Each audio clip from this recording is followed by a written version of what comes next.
Salam Malaysia Madani. You're watching Updates at Noon with me, Renee Fong. And making the headlines today, federal government agrees for Sarawak-owned boutique airline.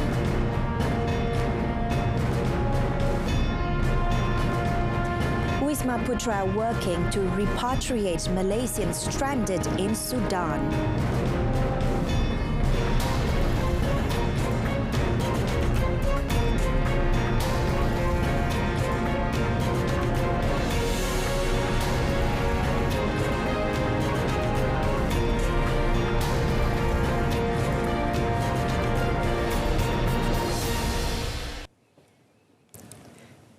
The federal government has agreed in principle to a proposal from the Sarawak state government to establish a state-owned boutique airline that is aimed to stabilise airfare prices from the peninsula to the Borneo Island.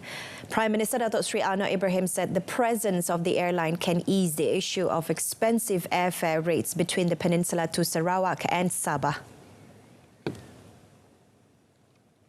Tetapi saya tentunya sebagai Perdana Menteri juga Menteri Kewangan meneliti perjalanan negeri-negeri, prasarananya atau infrastrukturnya dan permasalahan yang dihadapi, soal hasil negeri, keupayaan negeri, projek-projek besar yang dijalankan oleh negeri, itu kita teliti. Dan saya tegaskan di sini bahawa dari rekod kalau Kementerian Kewangan, TKSP pun ada di sini, memang di antara yang bukan di antara mungkin negeri yang paling ke depan dalam banyak perkara termasuk soal pengurusan dan tata kelola kerajaan. Sekali lagi saya ucap tahniah kepada saudara Abang Ju dan rakan-rakan. The Prime Minister was speaking at the official opening of the Raya Convention Centre and Hotel in Kuching last night. The Prime Minister added that the Sarawak government's proposal would be brought to the weekly cabinet meeting scheduled today for further discussion. Earlier in his speech at the same function, Sarawak Premier Tan Sri Abang Johari Tun Openg had expressed hope that the federal government would approve the proposal to set up the state-owned airline. Tan Sri Abang Johari had said that the setting up of a new airline would help stabilise airfare rates that are deemed high currently. In other development, Datuk Seri Anwar said the government will consider declassifying reports by the Council of Eminent Persons CEP and Institutional Reforms Committee IRC. The Prime Minister said this is in line with the government's stance of keeping with the principles of good governance.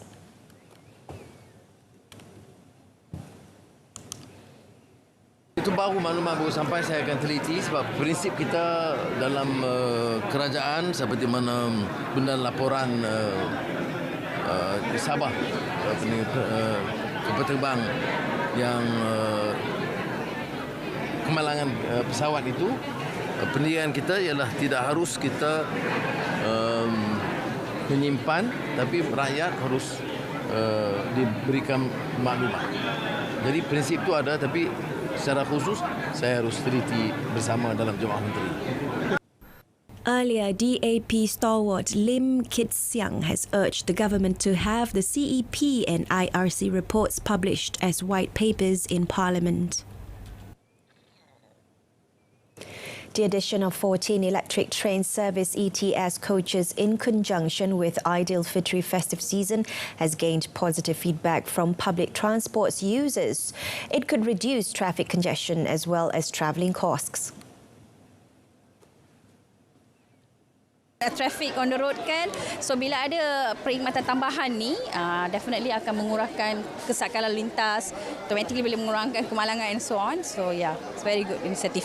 Ini boleh mengurangkan masa perjalanan. Buat contoh, kalau satu family dah boleh kurangkan masa perjalanan tu. Macam saya sendiri yang menyambut Hari Raya ni nak pulang ke kampung, so mungkin kalau tak nak sesak dekat perjalanan tu, so memudahkan untuk saya balik kampung. Tak adalah nak berebut-rebut macam dulu-dulu. Kira lancar saja perjalanan. Balik kampung ni ke Kelantan ni kan. So saya akan syorkan untuk naik public transport lah, lagi senang lah. Saya nampak ramai rakyat Malaysia dah mengutamakan train lah sebagai untuk pengangkutan balik kampung kan. So ia adalah bagus untuk rakyat Malaysia lah. An estimated 81,550 vehicles are set to hit the roads in Malacca during the first 2 days of Hari Raya Aidilfitri, according to State Police Chief Dato' Zainul Sama. In addition, a total of 48,930 vehicles are set to enter the state 2 days before Shawwal. And as such, Malacca Police will implement the enforcement and diversion of vehicles through Op Selamat 20 for 8 days from 20th April to avoid traffic congestion. Dato' Zainul also said that 13 hotspots have been identified as accident-prone areas in the state, with 5 of them located in the Melaka Tengah district and 4 each in Alo Gajah and Jasin. The areas in Melaka Tengah are Lebuh AMJ Alo Gajah Melaka Jasin, Jalan Umbai Sungai Udang, Jalan Mufti Haji Khalil, Jalan Sungai Udang Selandar and Batang Tiga Bukit Rambai Tanjung Minyak. In Alo Gajah, the locations are Jalan Rembia Kendong, Jalan Alo Gajah Tampin, Masjid Tanah Bukit Sedanan, Lubuk Cina Hutan Perca, while the areas in Jasin are Tehel Bemban Cabau, Jalan Melimau Jasin, Jalan Serkam Kesang Tua and Jalan Gapam Bemban. Meanwhile, he said 7 men aged between 27 and 43 were arrested for selling fireworks without a license, and a total of 1,703 boxes of Happy Boom firecrackers and 76 pouches of fireworks worth 45,000 ringgit were seized at residential premises and Ramadan Bazaar statewide.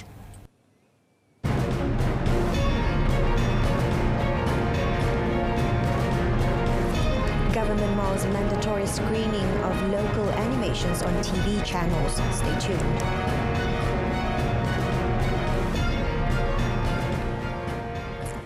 The Ministry of Communications and Digital KKD is ready to study the need to set a special mandatory quota for local television companies to broadcast local animations on their respective channels.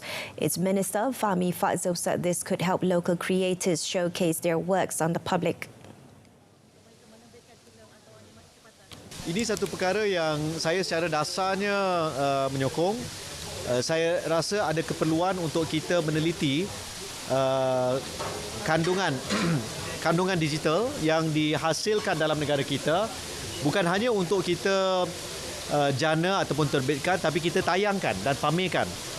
Kalau dalam filem kita ada skim wajib tayang sebagai contoh, mungkin bagi animasi dan beberapa perkara yang lain kita perlu pertimbangkan apa dasar yang bersesuaian bagi membantu penghasil karya konten digital ini untuk menonjolkan karya mereka kepada khalayak umum, terutama di Malaysia. The minister said this after the Creative Industry Series 2 Digital and Creative Technology Content Town Hall session. Fahmi said the government was also ready to study efforts to help the creators export their works. At the same time, Fahmi said the government would also hold further talks with the relevant parties following complaints by local animation companies claiming that television stations refuse to buy their works due to the high price. That shouldn't stop us.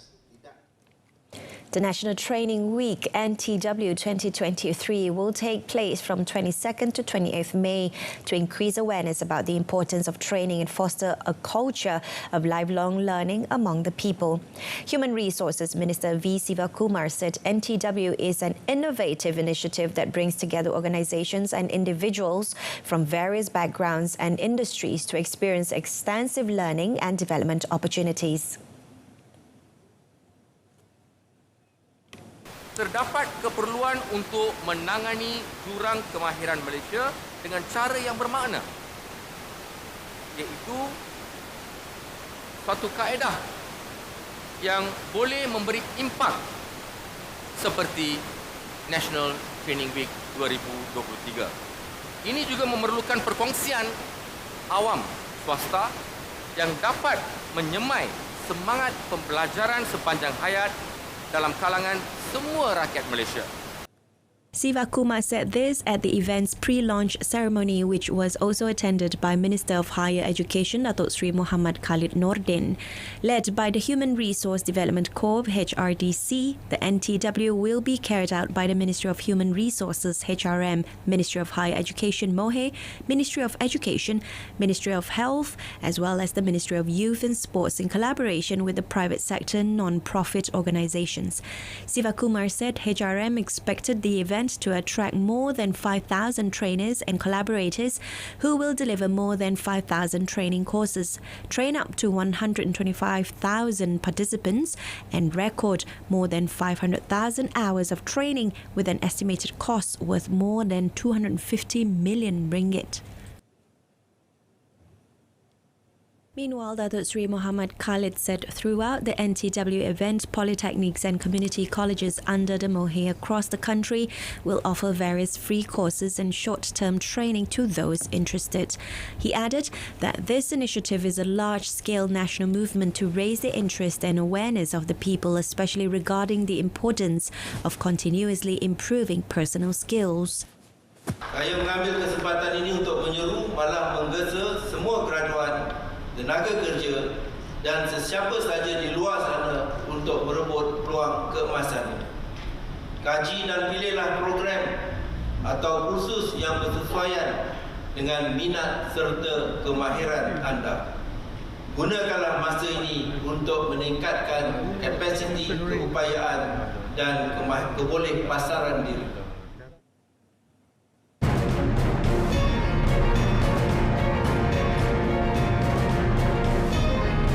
On defence unpopular pension reform, that and more coming up in the foreign segment. The government will make every effort to ensure the safety of Malaysians in Sudan and bring them home safely following the conflict in the country. Foreign Minister Datuk Sri Dr. Zamri Abdul Kadir said his ministry would cooperate with the National Disaster Management Agency (NADMA), the National Security Council (MKN), and the Royal Malaysian Police (PDRM) over the matter.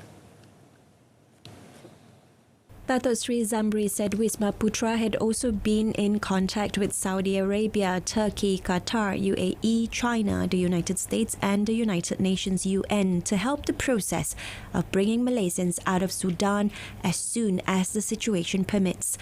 He said the situation in the country is still tense due to the fighting between the two warring factions, which is reported to be still intense, especially in strategic areas in Khartoum. The conflict in Sudan involving the Sudanese army and the paramilitary Rapid Support Forces (RSF) has sparked political turmoil and threatened security in the country. Yang di-Pertuan Agong Al-Sultan Abdullah Riayatuddin Al-Mustafa Billah Shah yesterday recommended that the government prepare to bring home Malaysians stranded in Sudan if the conflict in the country escalated. Commenting further, Datuk Sri Zamri said all 29 Malaysians followed the advice issued by the Malaysian Embassy in Khartoum to remain indoors.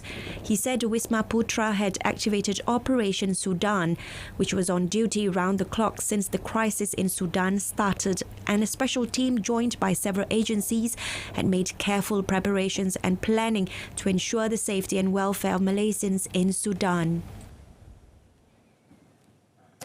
Fighting between the army and paramilitaries in Sudan has killed around 200 people and wounded 1,800, left hospitals damaged and medical supplies and food in short supply Monday after 3 days of urban warfare. Analysts say the fighting in the capital of the chronically unstable country is unprecedented and could be prolonged despite regional and global calls for a ceasefire as diplomats mobilize. Battles have also taken place throughout the vast country and there are fears of regional spillover. Terrified residents of the capital are spending the last and holiest days of Ramadan watching from their windows as tanks roll through the streets. Buildings shake and smoke from fires triggered by the fighting hangs in the air. The conflict has seen airstrikes, artillery and heavy gunfire. Those compelled to venture out face queues for bread and petrol at outlets which are not shuttered. Residents are also dealing with power outages.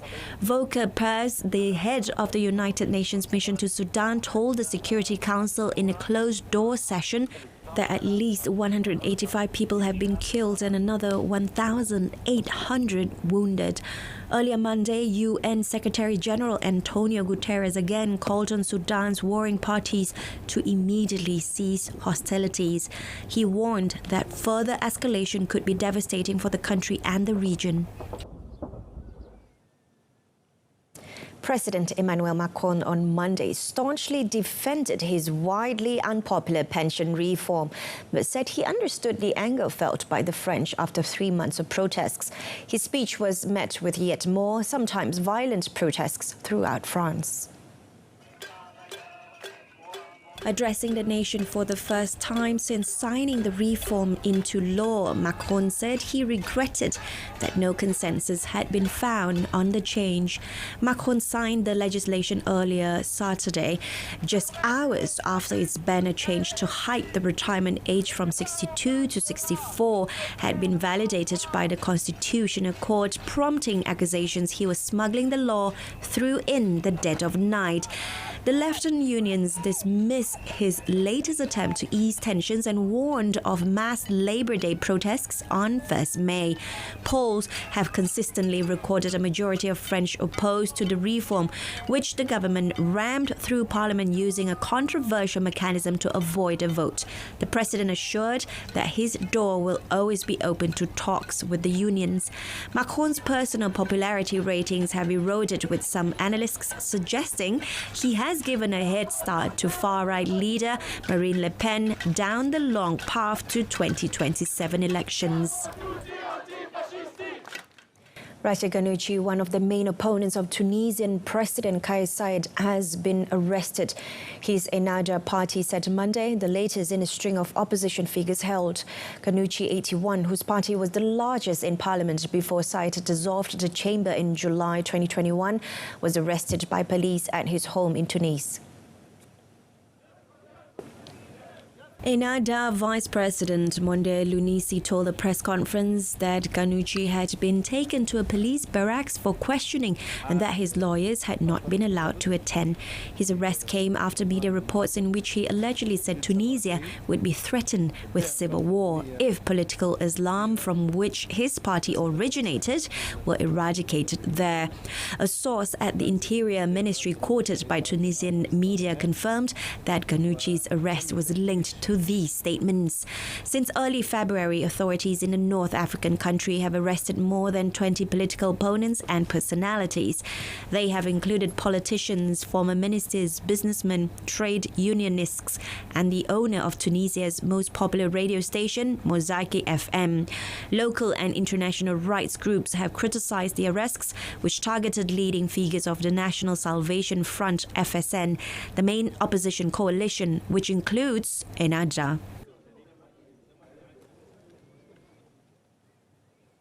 Venezuelan President Nicolás Maduro on Monday launched his own television show on a public channel a year before the next presidential elections are due.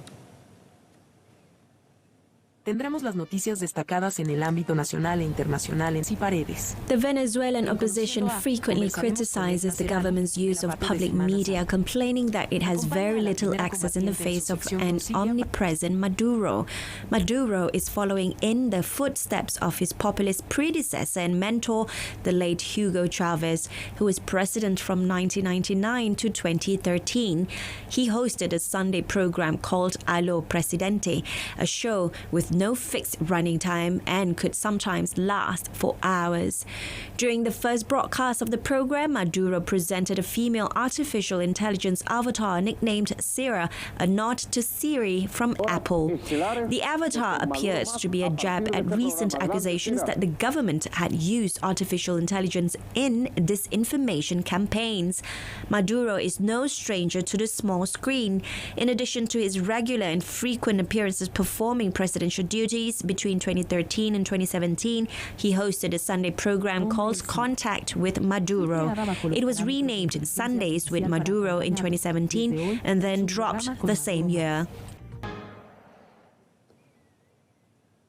A frozen valve forced a postponement on Monday of the first test flight of SpaceX's Starship, the most powerful rocket ever built, designed to send astronauts to the Moon, Mars and beyond. Liftoff of the gigantic rocket was called off less than 10 minutes ahead of the scheduled launch because of a pressurization issue in the first stage booster. The private space company continued with the countdown in what they called a wet dress rehearsal, stopping the clock with 10 seconds to go just before the massive engines on the booster were to have been ignited.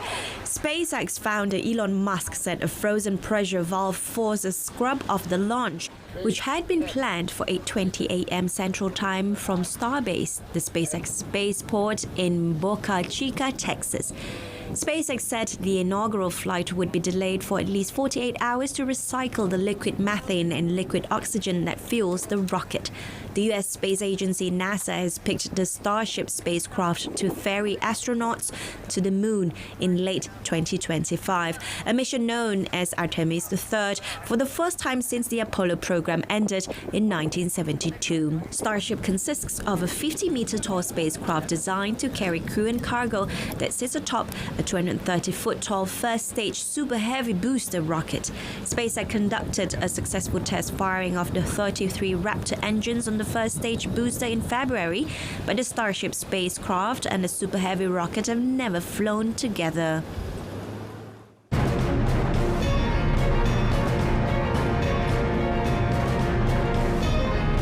Coming up in sports, Argentina to host Under-20 FIFA World Cup. Stay with us. We begin with an update on the Malaysia Super League. Kelantan FC has wielded the axe on 2 foreign imports and a local player after a mutual agreement to part ways, although the season started only in February. Kelantan FC in a statement said the contracts of foreign imports Christian Rontini of Italian-Filipino parentage and Kali Demurga as well as Shafiq Sharahuddin were terminated. The statement read that the club has reached an agreement with all 3 players to end their contracts early and the club would like to register its appreciation for their services. Kelantan FC are currently just 1 spot from the bottom of the Super League table with 4 points from 8 matches. Argentina will host the Under-20 Football World Cup, the world governing body FIFA said yesterday following the decision to strip Indonesia of the right to stage the tournament. FIFA announced the decision to remove Indonesia as host on 29th March after the country's FA cancelled the draw to be held in Bali as its governor refused to host Israel's team. The Argentine FA formally submitted its bid to host the 20th May to 11th June tournament 1 day later at the South American Football Confederation Congress. FIFA President Gianni Infantino said having this year's edition taking place in a country that lives and breathes football will be a tremendous inspiration for the stars of tomorrow. FIFA added that the official draw for the tournament will take place on Friday in Zurich. Argentina hosted the Under-20 World Cup in 2001 when they won the 4th of their record 6 titles. They are also seeking to jointly host the World Cup finals in 2030 with Uruguay, Chile and Paraguay. Real Madrid coach Carlo Ancelotti stressed his side can't be complacent despite a 2-0 lead over Chelsea on the eve of their Champions League quarter-final second-leg tie at Stamford Bridge. Goals from Karim Benzema and Marco Asensio gave the defending champions a comfortable 2-0 victory in the opening leg last week. But despite the advantage, Ancelotti expects a tough match with a complete performance needed. Estamos pensando que tenemos que jugar un partido completo porque todavía nos quedan 90 minutos. Todos sabemos que en este tipo de competición todo puede pasar. Estaremos listos para jugar a lo mejor que podemos. Beh, noi non pensiamo che è facile, è tutto l'opposto di quello che pensiamo e i giocatori lo sanno perfettamente, non ho bisogno di dire questo a loro perché conoscono molto bene questa competizione, conosciamo molto bene quello che succede nel calcio e io credo che l'anno scorso la partita più complicata in un certo verso è stata proprio quella con il Chelsea dove avevamo il vantaggio e dopo è successo quello che è successo, abbiamo sofferto moltissimo e vogliamo soffrire meno domani. Meanwhile, Chelsea are not a broken team this season, and co-owner Todd Boehly had every right to address the squad he has invested in, manager Frank Lampard said on the eve of their Champions League quarter-final against Real Madrid. Chelsea, who trail Real Madrid 2-0 on aggregate after losing the first leg at the Santiago Bernabeu, come into the game on the back of a 6-match winless run, with interim boss Lampard losing his first 3 games in charge. With Chelsea 17 points off the top 4 despite spending more than 600 million euros on new players, winning the Champions League is the London club's only realistic chance of qualifying for the lucrative competition next season. The situation is similar to when Chelsea finished 6th in the league in 2011 to 2012, when Lampard was a player at the club, but they qualified for the Champions League after winning the competition. We're not where we want to be. I think the word broken is a bit much, but we're not where we want to be. And that's clear. League position is a reality in the Premier League. We're 2-0 down in this game. So I think those things are just reality. We have to work against that and show in every way we can because we're in that moment. It's just worth focusing on the here and now with a little understanding that if we get things right, if we work hard, if we do the right things in the game, then anything is possible. British media had reported that an upset Boehly had come into the dressing room after the weekend's loss to Brighton and Hove Albion to talk to the squad, and Lampard said he was comfortable with the Americans' involvement. American young gun Ben Shelton defeated his compatriot Mackenzie McDonald 7-5, 6-4 on Monday to advance into the second round of the Barcelona Open.